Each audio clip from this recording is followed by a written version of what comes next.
Mais um Elas Falam Tudo no Ar e hoje vamos receber ele, que é psicanalista, professor sênior da Associação Brasileira de Psicanálise Clínica, tem 20 anos de experiência, é bacharel em administração, filosofia e em teologia, terapeuta familiar, especializado em dependência química, professor de oratória, palestrante, motivacional e muito mais. Seja bem-vindo, Arthur Costa. Olá, Elaine, prazer enorme estar aqui, a gente poder compartilhar de múltiplos temas aqui e estar aqui nesse podcast para essa audiência aí que acompanha esse conteúdo de qualidade, tenho certeza.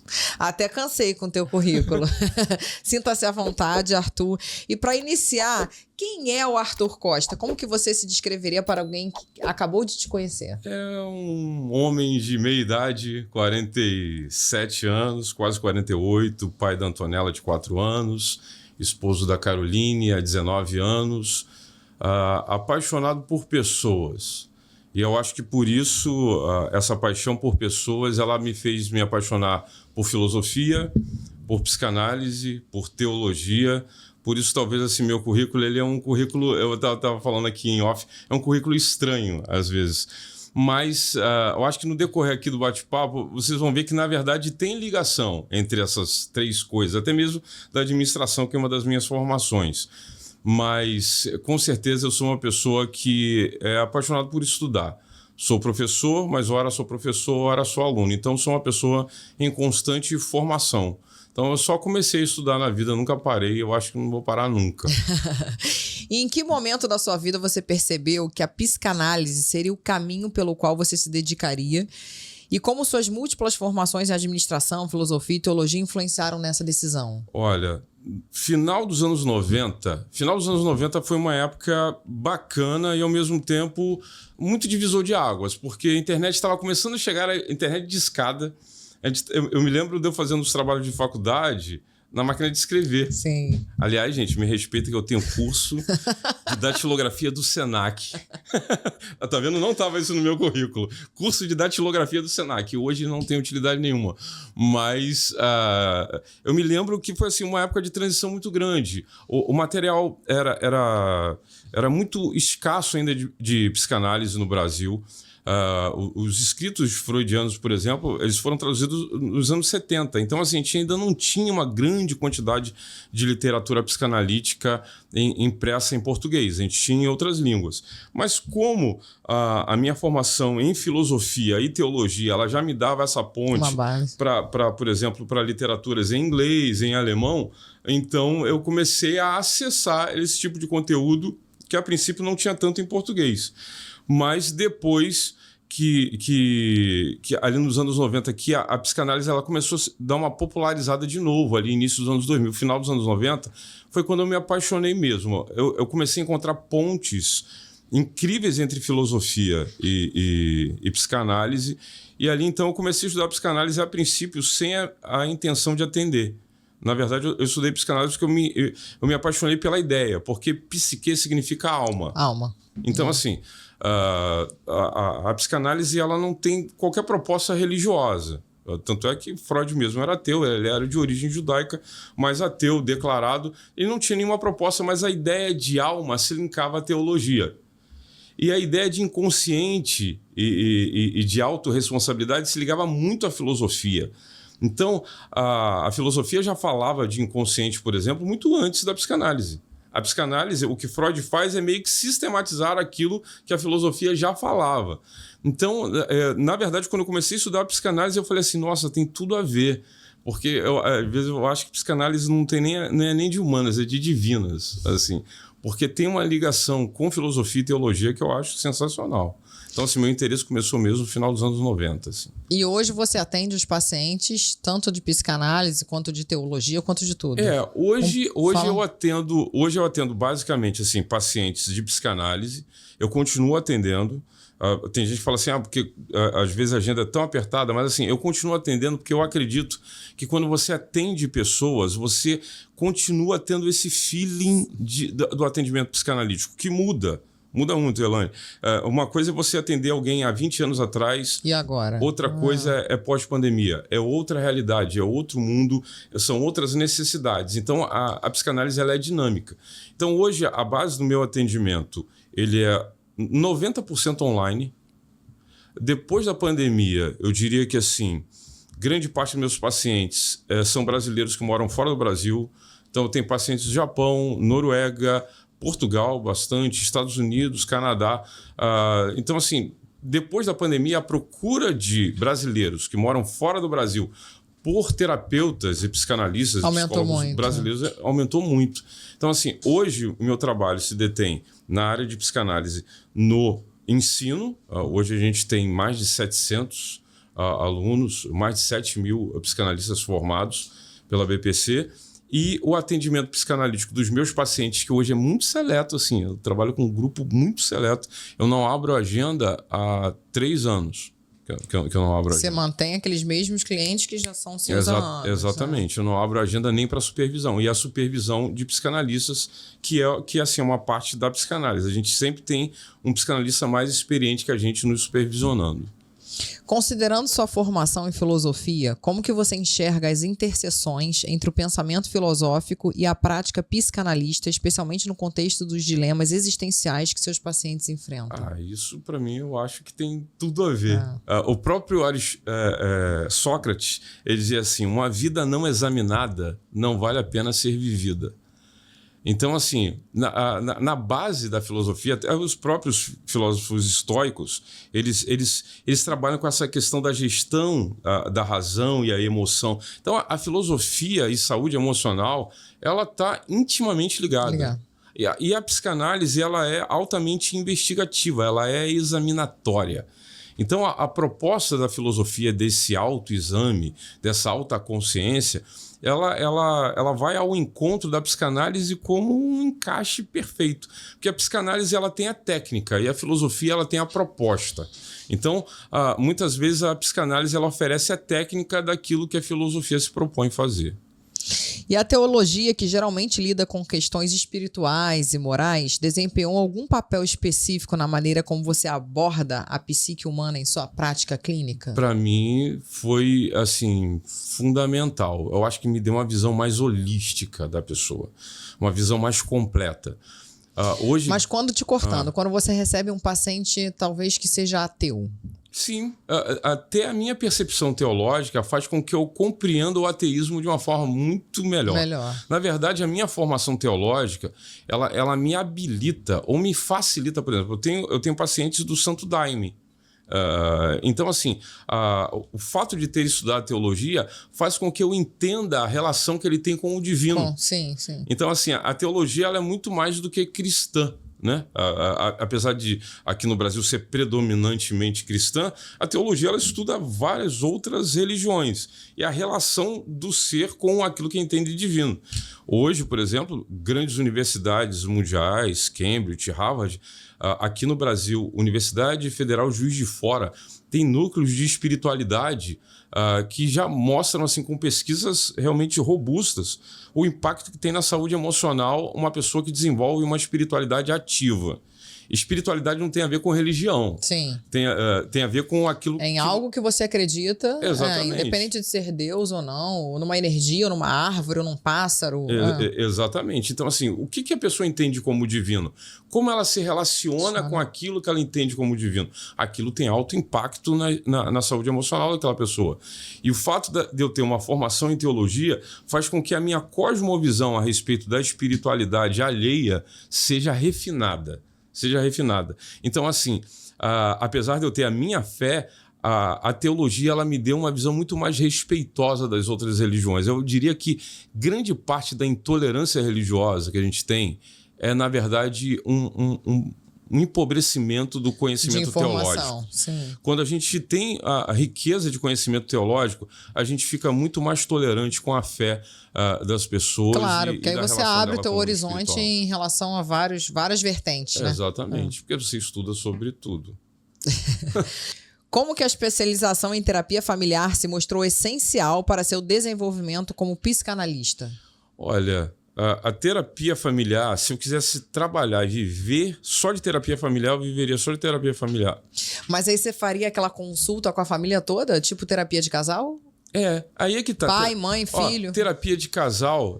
Pessoal, eu já fiz terapia de casal. Terapia de casal. Você já fez terapia de casal, você já viu que assim, tem sessões que é com o casal junto. Sim, tem sessões que não.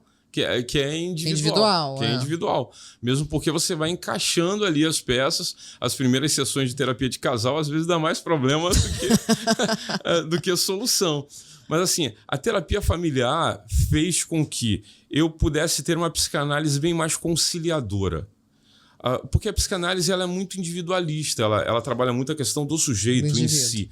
A terapia familiar ela me deu uma visão mais macro daquilo, do quanto influencia as relações familiares na saúde emocional e na gestão das emoções daquela pessoa.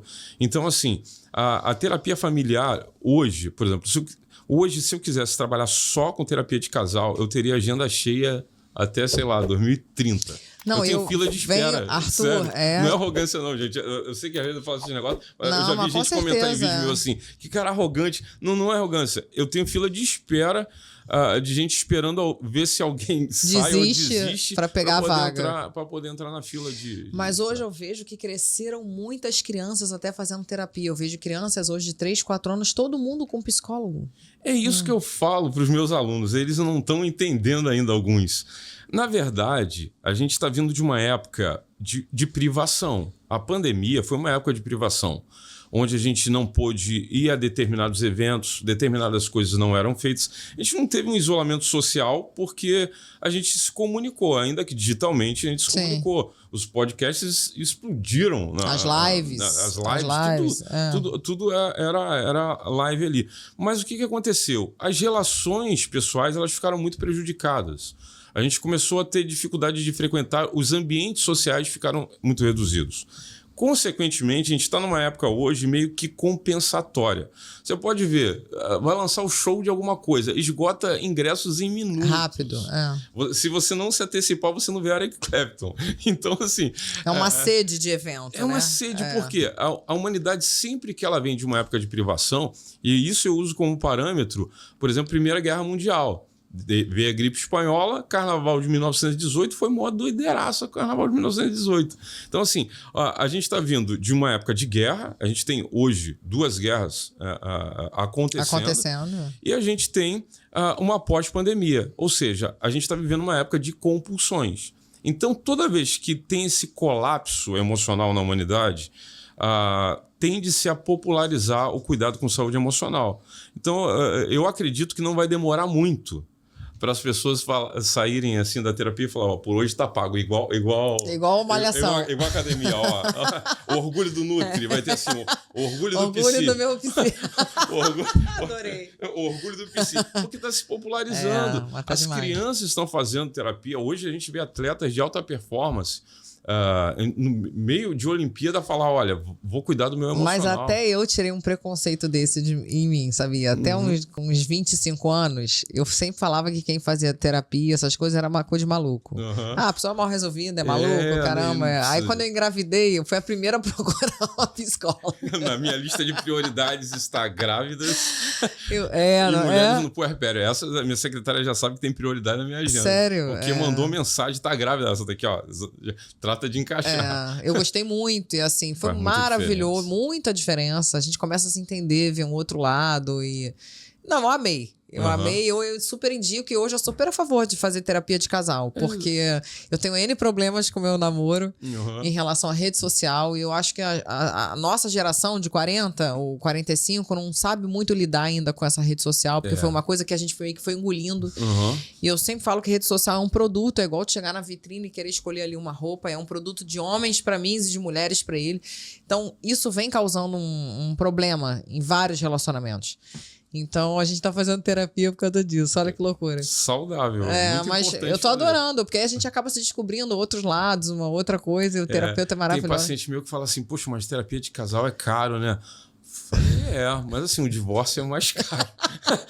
O divórcio é mais melhor, caro. É melhor pagar a consulta. Se você parar bem para pensar, a terapia é mais cara até que o advogado que vai fazer o processo todo. O que te motivou a se aprofundar no campo da dependência química? E como você percebe a evolução das abordagens terapêuticas nesse campo? Engraçado, que interessante que algumas pessoas perguntam isso. E assim, algumas pessoas pensam assim, normalmente quem se especializa nessa área teve algum tipo de dependência química. Né? Na verdade, eu já recebi uma pessoa aqui, acho que já tem 1 ano e pouco atrás, o Sandro Barros, que ele trouxe até aquele Serginho, que foi da Malhação, Sérgio Koff, sei lá, um nome meio esquisito. Ele veio aqui também no meu podcast e ele ajuda várias pessoas do meio televisivo a largar as drogas. Na verdade, eu mesmo Você nunca foi usuário? Nunca fui usuário. Aliás, uma das coisas que me deixa chateado às vezes é porque assim, eu tive Covid 3 vezes. A segunda vez foi muito complicada. Eu fiquei na UTI, fiquei muito mal. Eu fiquei com algumas sequelas do Covid, assim. Foi bem difícil mesmo. Mas toda vez que eu vou no pneumatologista, ele pergunta assim, você fuma? Eu falei, não. Já fumou? Não. Mas nem um baseadinho? Eu falei, não. Acusa no pulmão não, eu pergunto, do Covid? Porque, na verdade, as sequelas que eu fiquei pulmonar do Covid... ficou com uma aparência muito semelhante a alguém fumante. Caramba!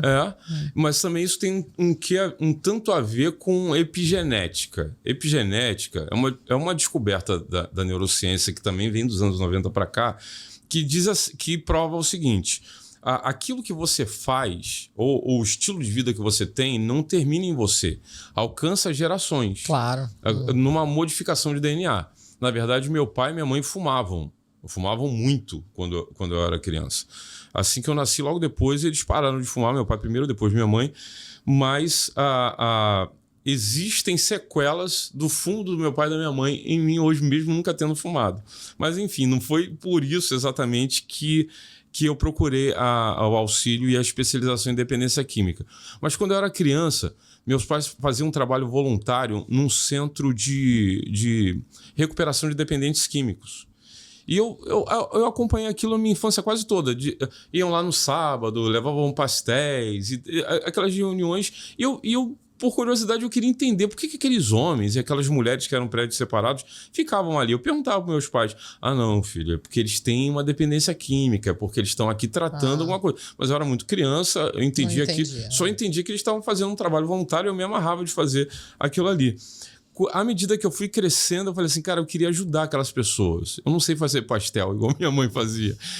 Essa parte eu não sei. O que eu posso fazer para ajudar pessoas com dependência química?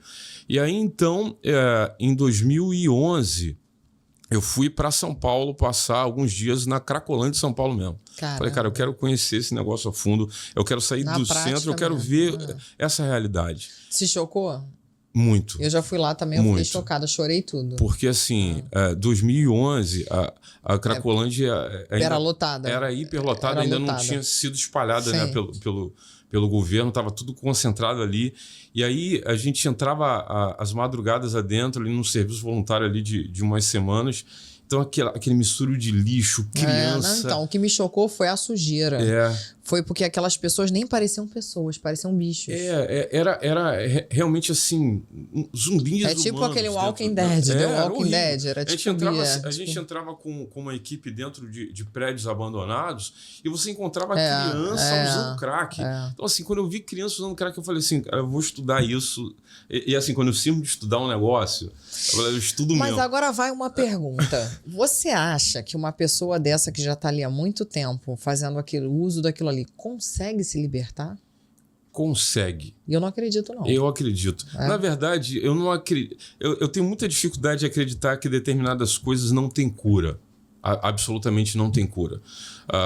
Eu acho que...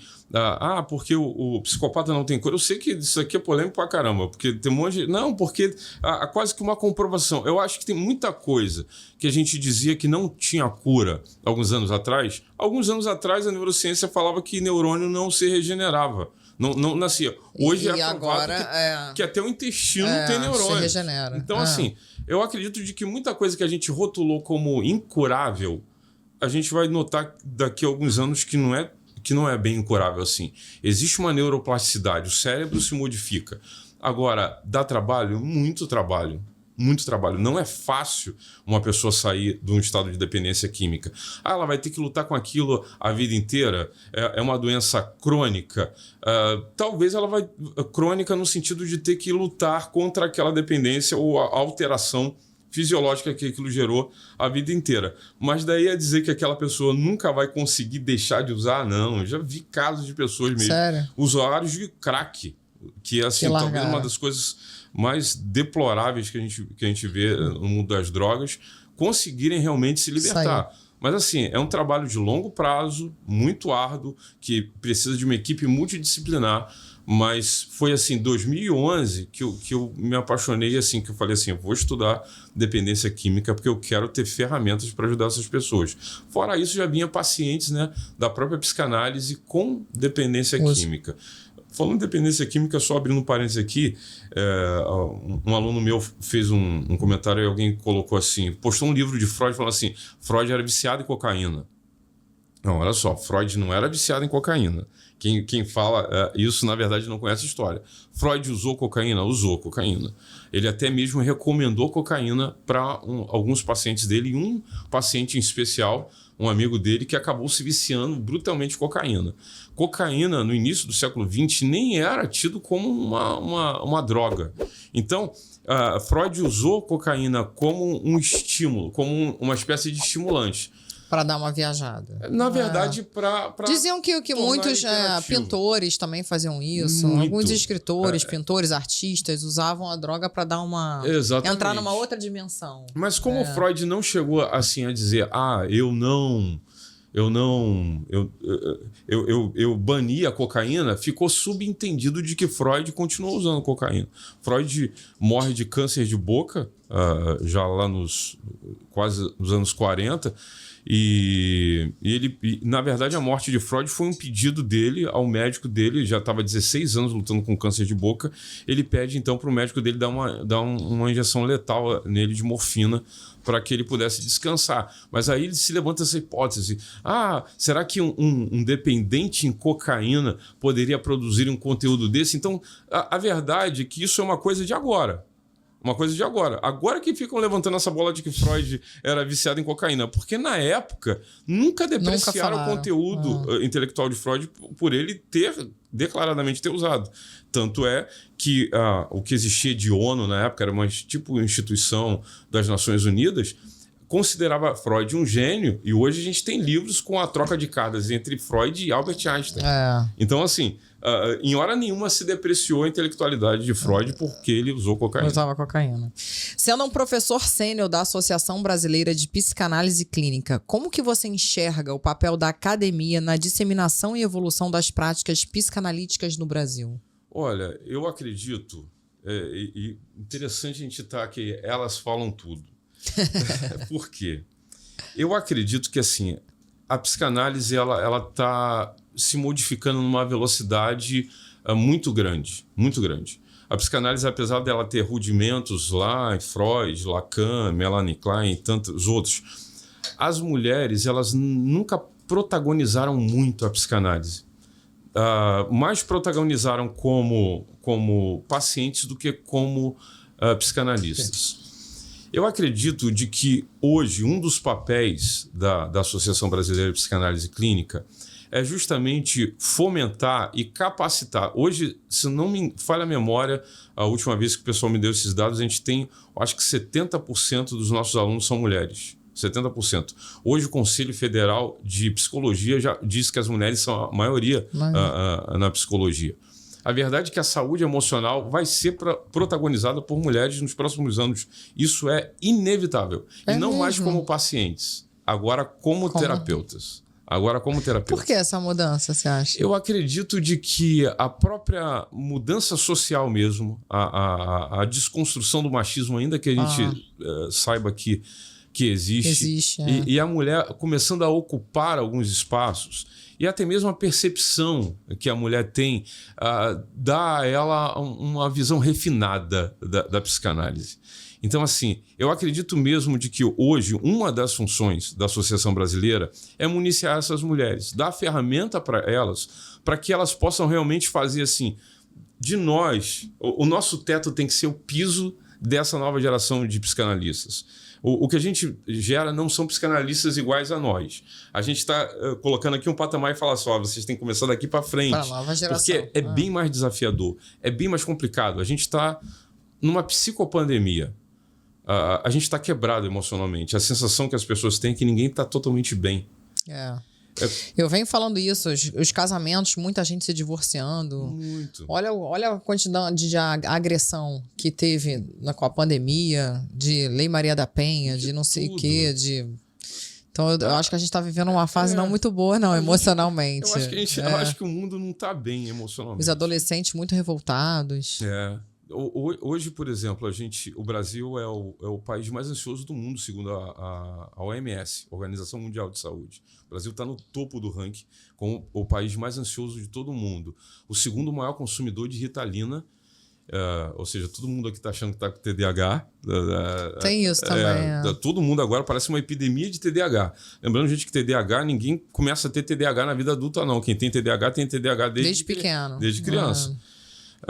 Então, assim, hoje o Brasil é o 5º país com maior casos de depressão no mundo. Então, assim, infelizmente, o Brasil está no topo do ranking do adoecimento emocional. Ou seja, é quase um epicentro disso. Então, hoje a Associação Brasileira de Psicanálise, ela fomenta essa educação em psicanálise e essa popularização, e a gente é criticado à beça, porque assim, a psicanálise ela é um tanto erudita, sabe? Ela é da elite para as elites. Então, quando você cria uma linguagem acessível. Quando a gente pega, por exemplo, um psicanalista e coloca numa escola pública para atender, que é um projeto, aí fala assim, cara, psicanálise não é daquele cara sentado de costas para um divã muito chique para quem tem dinheiro para pagar aquele negócio. Então, hoje uma das nossas missões é popularizar a psicanálise sem empobrecer o conteúdo e fomentar essas pessoas que hoje procuram a psicanálise como uma ferramenta terapêutica e um paraquedas nessa queda livre dessa psicopandemia que a gente acredita que está vivendo. Quais são os equívocos mais frequentes que as pessoas têm em relação à psicanálise e como você procura desmistificar esses mitos em sua prática e palestras? Olha, quer ver um mito que é chato? O pessoal fala, psicanálise é lenta. Tem essa também. O que vai fazer? Vai fazer análise a vida inteira. Vai ficar analisando, não vai chegar em lugar nenhum. Não, gente, a psicanálise não é lenta. A psicanálise, ela respeita processos, é diferente. E quando você não respeita o processo, você tem uma tendência a não entregar um conteúdo duradouro. Então a psicanálise está longe de ser lenta. A psicanálise ela é veloz. Agora, a psicanálise ela tem uma postura investigativa. Mas, por exemplo, mito que fala porque a psicanálise só trabalha com a infância. Não, gente. Que psicanálise trabalha só com a infância? Eu vi até gente famosa aí em podcast falando não, porque a psicanálise vai ficar sempre revisitando lá, trazendo o sofrimento. Não. A gente não está lá para ficar levando a pessoa até o sofrimento o tempo todo. Mas é a gente conseguir cicatrizar aquilo. Porque a indústria algum trauma do passado, puxar lá desde o nascimento? Desde o nascimento. Aí vai até onde a pessoa crê. Porque tem gente que vai até outras vidas. Até onde a pessoa acredita. Entendi. Então, assim, mas no geral é assim, bom, a partir do momento que eu nasci, eu começo a ter memórias, até mesmo no ventre da mãe, é possível você já é rejeitado o amado ali na barriga da mãe. Adquirir memórias e ali então... E dizem mesmo que o bebê sente muito isso, tá? Muito. Quando você é um bebê rejeitado ou quando você é um bebê amado. Pô, eu conversava com a minha filha. Botava a mão na barriga e acariciava e ela chutava, dava uma respostinha, sabe? Sempre conversei com a minha filha na barriga. Ela tá ali com o cérebro já absorvendo informação. Lógico. Então, hoje, assim, a psicanálise, ela, por muitos que não conhecem de psicanálise, tem outros que falam assim, a psicanálise não tem embasamento científico nenhum. Gente, gasta um pouquinho mais de tempo para estudar. Sabe? Coloca aí, terapia psicoanalítica. Vai lá, vai estudar em outros. Não fica só no Google, não. Vai se debruçar sobre o tema. E você vai ver que há pesquisas sérias que mostram o efeito da psicanálise e até comparada com outros tipos de abordagens terapêuticas. Que não é a minha proposta aqui dizer que a psicanálise é melhor ou pior, mas o ser humano ele não é uma receita de bolo. A terapia cognitiva comportamental vai funcionar muito bem com um, mas com outro A psicanálise vai funcionar muito bem com um. Tem gente que vai falar, fiz psicanálise comigo, não funcionou nada. Tudo bem. Mas cada indivíduo... E vai ter outro que vai ser submetido à análise e vai falar, foi sensacional para mim. O que te inspirou a criar o programa de harmonização emocional e como ele se diferencia de outras abordagens terapêuticas voltadas para a gestão emocional? Isso é interessante. Porque assim... 2014, tem 10 anos. Mas você criou esse programa onde? Eu criei... Na verdade, ele nem tinha esse nome. Eu estava fazendo um trabalho voluntário em escolas públicas. Era um propósito meu, assim, quando eu estiver ganhando bem o suficiente, eu vou pegar um dia meu e eu vou doar um dia meu para a escola.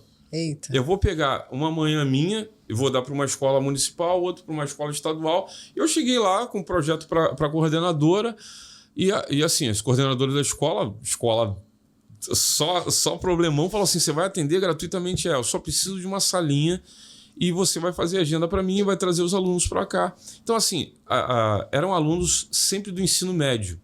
Terceiro ano, às vezes, idade... do ensino médio, idade 16, 17 anos, mais ou menos. Aborrecentes. Tudo nessa faixa. E só assim. Só pepino. Só pepino da escola, a coordenadora que fazia. E eu precisava, porque eram alunos que iam sair da escola. Era tipo os últimos meses. Iam ter que ir para o segundo grau. Iam sair dali do ensino médio, iam para a faculdade, iam fazer outra coisa. E eu não ia ver mais aqueles alunos. Então, assim, cara, o processo analítico aqui vai demorar muito. Eu preciso criar um método com início, meio e fim. Sim. Eu preciso ter um programa aqui de 2, 3 meses que eu entregue muito resultado para esse adolescente, porque eu não vou ver ele nunca mais. E eu preciso realmente dar uma virada de chave nele. E aí, em 2014, eu comecei a fazer essa alfaiataria, preparando sessão por sessão e testando com eles. A princípio, era para assim, evitar o bullying na escola. Foi o primeiro item que você achou necessário. A primeira escola, assim, a gente está com muitos casos de bullying aqui e por causa de bullying uma aluna se suicidou em São Pedro da Aldeia, na região dos Lagos. E por causa disso a gente precisa banir isso da escola e tudo mais, porque uma das possibilidades é que o suicídio dela teria sido causado ou assim, piorado por uma questão de bullying na escola. Como é que vai fazer? Vai pegar o valentão, vai prender? Não. Eu pensei, não, vamos fazer o caminho contrário. Vamos ver quem é que está sendo a vítima do bullying. Em vez da gente se concentrar, porque os coordenadores começaram a pegar o pessoal que exercia o bullying para mandar. Eu falei, não, vamos fazer o contrário. Vamos pegar os que são vítimas do bullying e vamos fortalecer eles. A mente, dando a eles autoconhecimento a ponto. Quando a gente tem autoconhecimento... O outro pode falar qualquer coisa, vai passar batido. Pouco me importa. E é igual apelido em escola. Se você levou um apelido, já era. Se você ficar muito chateado aí, que vai colar mesmo. Agora, se você não ligar, aquela pessoa que exerce aquilo, ela desanima. Então, o que a gente fez? A gente começou a desenvolver esse método, a princípio, em escola, para fortalecer o autoconhecimento de alunos, para eles ficarem menos reativos ao bullying. Só que isso foi começando a tomar uma proporção que eu não imaginava. Porque eu fui definindo, por exemplo, são 12 sessões, é um tratamento de 3 meses só, de harmonização emocional. É muito rápido. É muito rápido. Só que é assim... E também uma vez por semana, né? É uma vez por semana.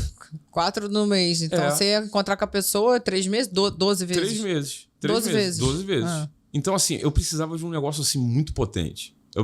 Cara, eu tenho que pegar todo o conhecimento que eu tenho agora de filosofia, de teologia, de tudo que tem, de tudo que estou estudando. Aí você passava o dia na escola e recebendo aqueles alunos daquela turma. Isso, recebendo vários alunos ali, o dia inteiro. Ali tinha um intervalo, saía um aluno, entrava outro, e inclusive funcionários da escola também.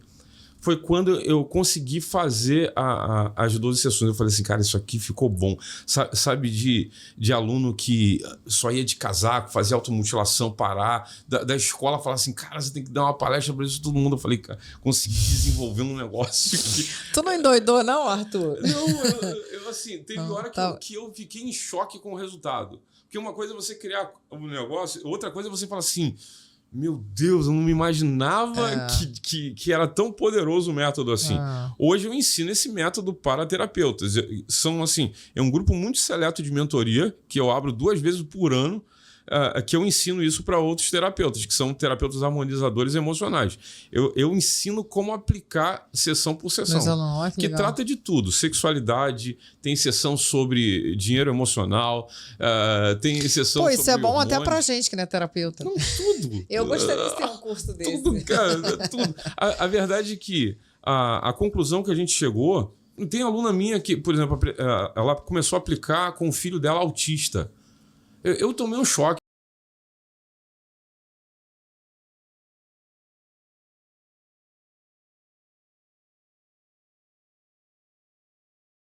Aí, o programa de harmonização emocional em 3 meses, meu filho de 16 anos é outro.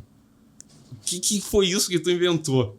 Então, assim, para mim foi um choque, porque nem eu que criei o método não tinha ideia do tamanho do poder que tinha aquilo. Então, assim, foi criado para isso. Mas hoje, assim, é aplicado por alunos meus. Hoje são aproximadamente 90 PHEs Pro, que são terapeutas harmonizadores emocionais, formados e treinados por mim.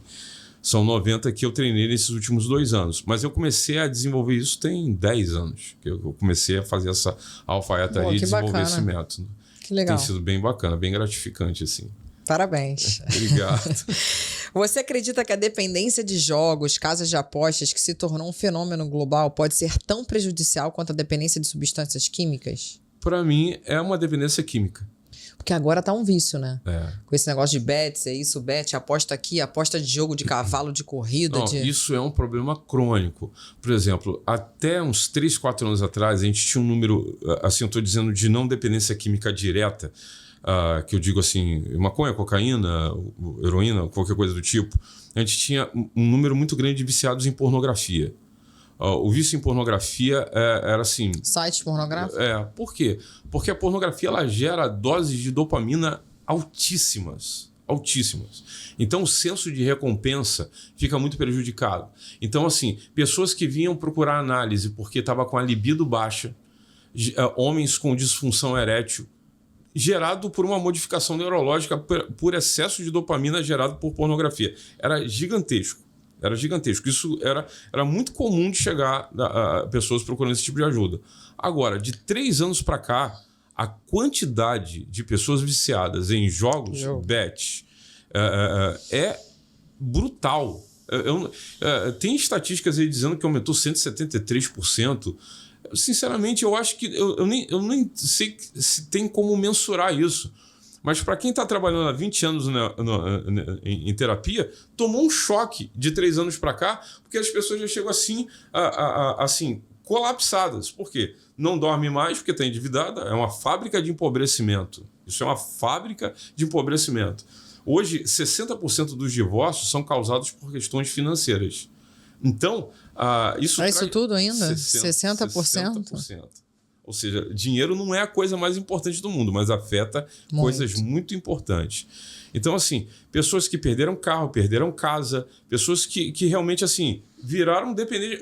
O cartão de crédito do familiar está lá, ele pega o cartão de crédito e joga e cadastra naquilo. Então, hoje, na minha opinião, é um problema de saúde pública.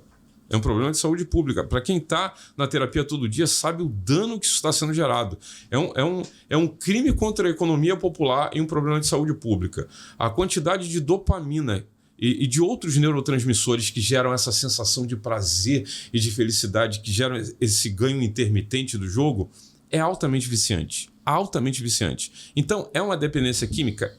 Não externa, mas é dependência química pelos próprios neurotransmissores que são produzidos pela adrenalina desse jogo. E quais são os sinais mais sutis de dependência que muitas vezes passam despercebidos pelos familiares? E como que eles podem ajudar a identificar esses comportamentos antes que eles se tornam destrutivos? Toda obsessão, toda neurose obsessiva, ela tem um ritual. Ela sempre tem um ritual. Então, assim, qual é os sinais? A pessoa começa a criar realmente um ritual. Ela não joga por diversão mais. Ela precisa jogar todo dia. Toda vez na hora do almoço eu faço uma fezinha de R$10. Aí daqui a pouco ela está aumentando para R$20. Por exemplo, se uma pessoa tiver... Vira um hábito. Vira um hábito. Mesmo que seja pouco, mas todos os dias. Ela cria um ritual. E já não é mais de prazer. Não é. Ela já acorda, peraí, deixa eu ver aqui qual seria bom para eu jogar? Qual o melhor jogo para eu apostar hoje? Olha, se é aposta esportiva, o que seria? Ele já acorda pensando naquilo. Ele já criou um ritual. Então, assim, ele já criou quase que uma disciplina de aposta. Ele não consegue ficar um dia sem apostar. Normalmente, ele esconde... Você tá falando isso em relação a jogo. Tem muitos homens que são assim em relação a sexo, né? São. Toda fonte de prazer ela pode virar uma compulsão. Toda fonte de prazer. Desde da compulsão alimentícia, sexo, chocolate, café. Qualquer fonte de prazer ela pode ficar descontrolada. Só que, repito, agora a gente está num momento onde está muito descontrolada a coisa. Quem tinha assim, uma tendência à compulsão, ela tá vivendo isso de uma forma muito mais intensa hoje. Então, assim, todas as fontes de prazer elas podem se tornar uma compulsão. O que é uma compulsão? Assim, não tecnicamente explicando. Ela é uma fonte de prazer fora de controle. Você não consegue mais ficar sem. Aquilo vira quase que um combustível para você se sentir vivo. E o problema é que aquilo vai te depreciando, muitas vezes faz muito mal à saúde e vira um problema realmente de saúde para a pessoa e, consequentemente, emocional, aquela questão psicossomática, né? Então, é uma questão muito séria, mas precisa de uma atenção até governamental para ter a proibição ou, de alguma forma, regulamentar isso no Brasil. Urgente. Porque não tem, né? Em relação a esses jogos, não tem ainda. Tudo muito novo, tá tudo muito novo. Exatamente. Não tem uma legislação ainda para poder conter isso, mas o dano disso já é devastador. Como a abordagem terapêutica difere no tratamento de vícios variados como álcool, drogas e jogos? Existe alguma metodologia específica para cada tipo de dependência? Sim. Não só para cada tipo de dependência, mas para cada tipo de pessoa. Porque, assim, uma técnica que funciona muito bem com uma pessoa pode não funcionar com a outra. Então, assim, um tipo de abordagem que com essa pessoa que foi um sucesso, com aquela pessoa não tem o mesmo efeito. Então, assim, é necessário... E assim, nesse ponto, eu acho que, assim, a inteligência artificial, ela nunca vai substituir um bom terapeuta. Nunca vai substituir. Porque ela não é manualizada. Não existe um manual do ser humano pelo qual a gente possa olhar e falar assim, olha... desse jeito. É desse jeito. Não há. A individualidade do ser humano que faz com que as técnicas elas possam ser utilizadas, mas ela precisa de uma alfaiataria. Tem coisa que só cabe em você. Cada um é igual roupa. Exatamente. Tem coisa que é feita para você. Então, assim, a terapia que funciona é aquela que é feita para você. E aí, assim, não é no CAPS que a pessoa vai conseguir. Não é no o verdadeiro ditado. Não tem uma regra. Não tem. Porque cada um se encaixa num detalhe. Exatamente. Então, assim, tem técnicas para tratar dependência química em álcool? Tem técnicas para tratar vício em jogos, em sexo, em compulsão alimentar? Tem técnica para isso tudo. Porém, as técnicas... Jung tinha uma expressão que era sensacional. Aliás, para algumas pessoas Jung era psicanalista, para outros não, enfim. A verdade é que ele teve alta influência da psicanálise, ele foi um discípulo de Freud durante muito tempo. Ele dizia o seguinte, domine todas as técnicas, leia todos os livros, mas lembre-se de que quando você está diante de uma alma humana, você é só uma outra alma humana. Então, assim, ele despe a gente de toda a arrogância terapêutica, para que o terapeuta não se coloque num lugar assim, eu tenho 20 anos de experiência, eu domino, eu já ajudei tantas pessoas, eu não tenho mais... Não, é uma outra pessoa ali. Tudo novo. Tudo novo. Eu sou só uma alma e aquela pessoa só uma alma também. A gente tem que reaprender a aplicar as técnicas, muitas vezes antigas, mas que precisam ser revistas. Arthur, e durante o processo de recuperação, quais são os maiores obstáculos que os pacientes costumam enfrentar? A maioria das vezes é a rede de apoio familiar. Por quê? O dependente, ele não pode ser tratado sozinho. Porque apesar da dependência química ela não ser contagiosa, ela é contagiante. Não tem uma família ou uma rede de apoio, pai, filho, esposa. Vai ser difícil. Que não. Então, assim, eu acho que uma das coisas mais desafiadoras é a gente municiar a família para que, de fato, eles consigam ajudar. Às vezes, na melhor da intenção, a família prejudica muito, complica muito o processo de cura daquela pessoa. justamente, às vezes, quase que patrocinando o fracasso daquela pessoa. Com a melhor das intenções, sabe? Não é por maldade, nem por falta de amor, não. É por falta de conhecimento. Então, eu acho que, assim, quanto mais a gente municiar a rede de apoio daquela pessoa, maior chance de ter sucesso na cura da dependência química. Agora, uma pergunta que não quer se calar. Você que já tem 20 anos aí nesse mercado, colocando todos os teus pacientes até agora, você pode dizer que foram positivos ou negativos? Os resultados. Os resultados? Eu vou dizer assim, se eu tiver... Eu não tenho uma estatística assim, não fiz, mas eu vou dizer assim, o resultado... 80% tiveram resultados muito positivos. Muito positivos mesmo, assim, sabe? De falar assim... Mudança mesmo da pessoa. De uma mudança realmente de longo prazo. 20% é assim... Perderam o ânimo no meio do caminho, tiveram recaídas no meio do processo que não conseguiram suportar e por uma série de fatores não conseguiram ter êxito nem sucesso. Então, assim, não posso mentir para você assim, todos os meus pacientes tiveram sucesso no enfrentamento das suas... Não, nem todos. Mas, assim, eu posso dizer que a maioria conseguiu aí vencer as suas angústias e seus desafios pessoais. O que, para mim, como terapeuta, assim, é muito gratificante. Mas sempre tem aquela dorzinha no coração daqueles que não conseguiram. A falta de equilíbrio entre a vida pessoal e profissional é um dos grandes vilões do bem-estar emocional da sociedade moderna. Como que a psicanálise pode ajudar a restabelecer esse equilíbrio nas pessoas?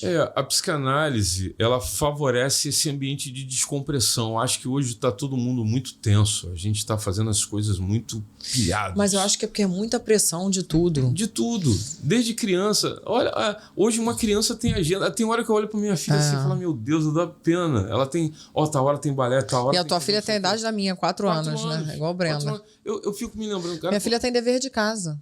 Tem dever de casa pra fazer. Oh, meu Deus, eu com 4 anos a gente ia pra escola e só brincava. Não, segundo a minha mãe, a gente não ia pra escola, porque eu só comecei a frequentar a escola com 5. Ainda tem isso. E quando eu botei a minha filha com 1 ano, sabe o que minha mãe falou na minha cara? Que desgosto, você queria tanto ser mãe, agora tu vai jogar pra creche. Então... Olha, eu chorei assim semanas, porque minha mãe jogou isso na minha cara. E eu trabalhava assim muito, então eu queria deixar lá na creche. Porque era melhor eu deixar lá na creche do que com uma babá dentro de casa que não ensinava nada. Olha, mas isso foi um peso na minha consciência, tá? Chorei assim, porque minha mãe jogou isso na minha cara. Vocês só frequentaram a escola com 5 anos. Naquela geração, né? Eu tô com 42. Eu fui pra escola com 5, a minha filha entrou com 1,5. Mas minha filha também entrou com 1,5. Então, assim, hoje... Mas eu fico chocada também com essas tarefas. É muito Pô, dever de casa. Bichinha tem que sentar lá e desenhar. Eu acho o máximo, mas... eu também acho. Mas assim, tem hora que pensa assim, ela tem uma agenda. Criança não tinha agenda antigamente. Então, assim, o mundo mudou muito. Existe uma pressão muito grande. A sensação que a gente tem é que o tempo está cada vez mais curto. Não, e é assim, vai para a escola, da escola vai para o inglês, sai do inglês, vai para o balé e do balé vai para a natação. Uma criança de 4 anos. Eu falo que quando chegar às 10, ela vai estar louca. Eu falei, pô, minha filha com 10 anos vai estar louca. Eu falo, meu Deus do céu, como é que vai ser? Mas é assim agora. Mas é assim. Já... Não, até porque ela vai no fluxo das amiguinhas. Mamãe, mas também quero fazer balé porque a amiguinha vai, mas aí o amiguinho tá na natação também. E hoje já não adianta a gente isolar eles e falar assim, não vou fazer igual era antigamente. Gente, já é uma outra geração, já é um outro tempo. Então, assim, vai funcionar desse jeito. Só que, em compensação, é muita informação, é muito conteúdo. Há um hiperestímulo visual, auditivo, que faz com que muita informação. A gente venha meio que colapsar. O Augusto Cury mesmo já tinha levantado essa bola uns anos atrás, lembra? Que ele levantou uma tese chamada SPA, Síndrome do Pensamento Acelerado. Ele falou, a gente vai emburrecer. Augusto Cury estava certo, cara. A gente vai emburrecer por excesso de informação. Só que depois da pandemia foi assim, triplicou a velocidade da informação. Então, a verdade é que a psicanálise ela oferece um ambiente de descompressão. Por quê? É muito bom, gente, você falar para uma pessoa sem medo de ser julgado tudo que lhe vem à cabeça. Que a gente não fala isso para mulher, para filho, para ninguém. Aí você senta diante de um jornalista e vou falar absolutamente tudo que me vem à cabeça. sem nenhum tipo de filtro e sem nenhum risco de ser julgado e nem de vazar aquilo dali. É libertador, é saudável. Então, assim, a psicanálise oferece um ambiente de descompressão, de alívio para essa vida tensa que a gente está vivendo. Nos últimos anos, temos visto um aumento dos casos de ansiedade e depressão, como você mesmo falou aqui. Quais são, na sua opinião, as principais causas desse aumento? Eu acho o excesso de informação, eu acho que é o grande vilão hoje dessa psicopandemia que a gente está vivendo. Eu acho que tem informação demais. Hoje, o Brasil, por exemplo, a média mundial de tempo de tela é 7 horas. O brasileiro tem 8, 9 horas de tempo de tela. Ele está hiperconectado. Então, essa hiperconexão sem um filtro, e aí, como a gente falou de filosofia e já está aqui caminhando para o final, Sócrates ele propõe um filtro, uma máscara emocional. Que ele diz, alguém chega para contar uma coisa para Sócrates e ele fala assim: você passou pelas 3 peneiras, que é chamada de peneira socrática. Ele fala assim, aí o discípulo fala, o quê? Verdade, bondade, necessidade. Eu acho que se a gente usasse essa máscara, esse filtro que Sócrates propõe lá atrás, eu acho que a gente não ia adoecer tanto emocionalmente. Chegou uma informação, primeiro crivo, é verdade? Gente, não é porque está na internet que é verdade isso. Se não é verdade, não gaste seu tempo com aquela informação. Não alimente sua mente com aquilo que com pode ser negócio que nem mentira. Exatamente. Outra coisa, bondade vai te fazer bem. A gente não pode ser lixeiro emocional dos outros. Porque vai fazer bem para a pessoa falar, vai fazer bem para você ouvir? Se não vai fazer bem para você ouvir, então não ouça. Então não ouça. Verdade, bondade, necessidade. Eu preciso dessa informação. Teve um acidente na Avenida das Américas. É verdade? É verdade. Você quer ver o vídeo do acidente? Eu não sou médico legista, não. Então qual é a utilidade? Saber sobre isso. Qual a necessidade que tem disso? Então, assim, lá a filosofia lá atrás já vinha falando que a gente devia ter cuidado com aquilo que ia entrar na nossa mente, porque isso ia nos intoxicar. O que entra na nossa mente ou nos cura ou nos adoece, inevitavelmente.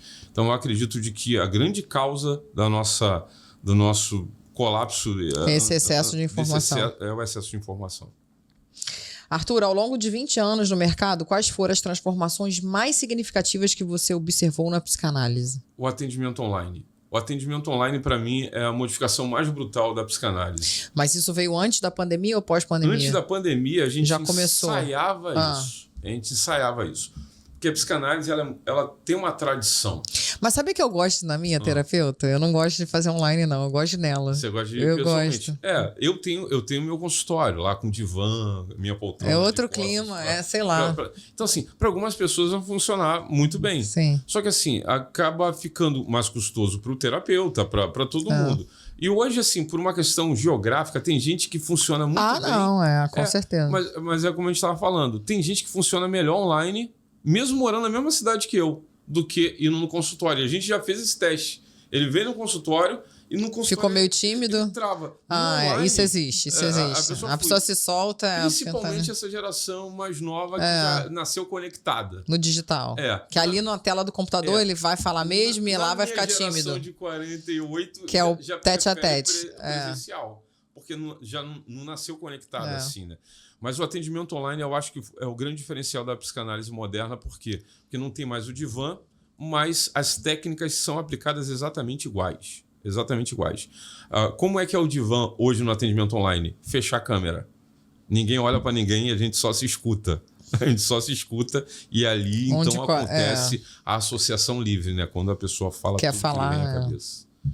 Arthur, quero te presentear com 2 rodízios da melhor churrascaria do Rio de Janeiro, Barra Grill, para você ir com a sua esposa, com quem você quiser. Amor! Obrigado pelo presente. E antes de finalizar, o que você falaria para quem está nos ouvindo e está enfrentando algum problema que estamos aqui hoje? Depressão, ansiedade, algum desses problemas? Olha, a minha palavra final aqui, como alguém que está nesse negócio há muito tempo, que estudou todas essas áreas, é o seguinte. Para quem é religioso ou espiritual, não espiritualiza esse assunto, não. Esse não é um assunto espiritual. É muito importante que as religiões elas entendam de que há questões que são espirituais e que são tratadas pela religiosidade e tudo mais. Mas há um dano e um prejuízo muito grande quando espiritualizam questões emocionais. Questões emocionais devem ser tratadas por profissionais. Por profissionais. Não são por pastores, padres e pai de santo e líderes religiosos de qualquer tipo que seja. São por profissionais dessa área. E quando a gente espiritualiza, a gente deixa de tratar na velocidade que se precisa. E a última palavra que eu quero dar é o seguinte: não espera a coisa se agravar. Você não precisa ter uma crise de ansiedade para procurar ajuda. O melhor do que controlar uma crise de ansiedade é nunca ter uma crise de ansiedade. Toda a saúde, quando ela é cuidada preventivamente, você vai ter melhor resultado. Então, procure antes de uma crise. Se teve uma crise, já é uma sinalização de que você precisa desse auxílio. Mas antes de ter uma crise, procure a ajuda de um profissional habilitado e com certeza vai poder te ajudar a enfrentar aí esse olho do furacão que a gente está vivendo hoje, mas que eu acredito muito que ainda dá para virar o jogo, por isso a gente treina, dá aula, prepara a gente para continuar. Eu acredito que sucesso é você gerar sucessores. É mais do que fazer uma coisa bem feita. É assim, quando eu parar, quem é que vai continuar a fazer o que eu faço? Deixar um legado, melhor do que eu faço. Então, assim, que nós, terapeutas e psicanalistas, a gente tenha sucesso em preparar sucessores para continuar a fazer o que a gente faz com mais qualidade do que a gente faz hoje. Bacana, Arthur. Adorei te conhecer. Prazer, Foi um prazer te receber aqui. Adorei nossa conversa. Eu que agradeço. Já vou querer fazer uma sessão online. Só não tenho agenda. Para mim vai ter que abrir. É isso aí, galera. E quem ainda não se inscreveu no canal, ative lá o sininho para receber as notificações. Beijo e até a próxima quinta. Tchau, tchau.